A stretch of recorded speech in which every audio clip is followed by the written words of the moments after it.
برخ پریږي په ټولنیزو رسنیو کې چې یو مسلمان هیکر حمزه بن دلاج ته د اعدام سزا ورکول شوې په امریکا کې. دغه مسلمان هیکر چې د امریکا او اسرائیلو د بانکونو څخه میلیونونه ډالر غلا کول او هغه به یې په فلسطین او افریقا کې پر غریبو ویشل. حالانکه دغه د اعدام خبره یې دروغ وه. له دې مخکې هیڅ چا هم د حمزه بن دلاج په اړه معلومات نه درلودل چې دې څنګه د امریکا او اسرائیلو په استخباراتي ادارو سرونه ګرځولي او د هغوی د بانکونو څخه یې په میلیونونو ډالر غلا کړي وو. نو نن هم د همدې زړور او مسلمان هیکر په اړه غږیږو چې اخر دې څنګه دا کار وکړ او څومره ډالر یې غلا کړل او اخر څنګه ونیول شو. د راز ټي وي ویډیو کې درته یو ځل بیا ښه راغلاست وایم.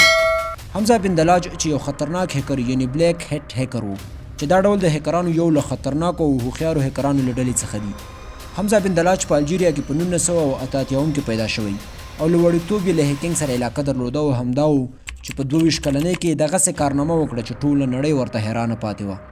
فلسطین چې د کلونو لخوا په ظلم او زیاتۍ کېږي او افریقا هم د غربت له امله ورځ تر بلې کړېږي مګر هیڅوک یې هم مرسته نه کوي. نو حمزه بن دلاج هم د دغه هیوادونو د مرستې لپاره لاسونه بډ وهل او همدا و چې په 2009 کې د سپای آی په نوم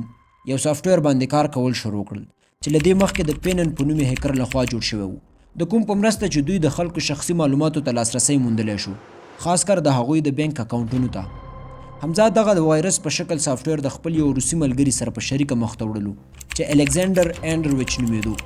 دغه سافټویر به دوی په یو ویب سایټ یا سرچ انجن کې ورداخلولو او له هغې وروسته به چې څوک هم دغه ویب سایټ ته ورتلل نو دوی به د دغه شخص معلومات او ډیټا غلا کوله او دغه وایرس به یې کمپیوټر ته ورننوتلو. نو حمزه بن دلاج د دغه سافټویر په مرسته د امریکا او اسرائیلو غټ غټ بانکونه هیک کړل. حمزه د امریکا د 217 څخه ډیر بانکونه هیک کړل او همداسې په کرا د 2 کلونو په موده کې له دغه بانکونو څخه یې په میلیونونو ډالر غلا کړل. د امریکا د محکمو د ریپورټ پر اساس چې په یو کال دوو کې دغه وایرس تقریبا 50 میلیون کمپیوټرو ته ورننوتی و ځکه دا سافټویر په ډیرو نورو هیکرانو هم خرڅ کړی شوی و او تر 1 میلیارډ ډالر یې د نړۍ د مختلفو بانکونو او خلکو څخه غلا کړي وو. حمزه چې 280 میلیون ډالر یې تقریبا فلسطین ته خیرات ولېږل او همدارنګه یې ځینې هم افریقا ته ولېږل. که حمزه په یو مخ له دغه بانکونو څخه پیسې غلا کړی وی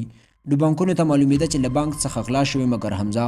په کرا له دغې بانکونو څخه پیسې ویستلې تر څو بانک والا پوه نه شي. ده هم دغسې د اسرائیل ځینې بانکونه هم هیک کړل او حتی د اسرائیل د دولت ویب سایټ ور هیک کړلو او په یوازې ځان یې په امریکا او اسرائیل پر څیر هیوادونه وناڅول. کله چې هم د بانک والاو ته دا معلومه شو چې د دوی له بانکونو څخه پیسې غلا کېږي نو دوی هم وایټ هیټ هیکرز یا قانوني هیکران راوغوښتل تر څو دغه هیکر چې پیسې غلا کوي پیدا کړي او همدارنګه اف بی آی او انټرپول هم پر دغه پلټنو کې ورداخل شول. د دغه بانکونو د هیک کولو 3 کاله ووتل مګر نه هم وایټ هیټ هیکرز او نه هم اف بی آی ته دا معلومه شوه چې آخر دا څوک دی. تر دې دمه دوی ته دا هم نه وه معلومه چې د دې تر شا څوک دی. په بلې خوا حمزه په مافیایي نړۍ کې یا په ډارک ورلډ کې په BX1 نوم سره شهرت وموندلو د خپلو کارنامو په مرسته مګر آخر هم د اف بی آی یو پټ ایجنټ یو کمزوری ثبوت وموندلو او هغه ثبوت د ډارک ویب یا مافیایي نړۍ کې د دغې سپای آی سافټویر اخیستل وو کوم چې په 8500 ډالر په ډارک ویب کې خرڅېدلو چې د همدې د اخیستلو په وخت کې د اف بی آی والا حمزه وپېژندلو او له دې وروسته یې د حمزه پلټنه شروع کړه او د انټرپول او اف بی آی د نړۍ 10 خطرناکو کسانو لیست کې ورشامل کړو او د همدې پلټنو په کولو سره یې په 2014 کې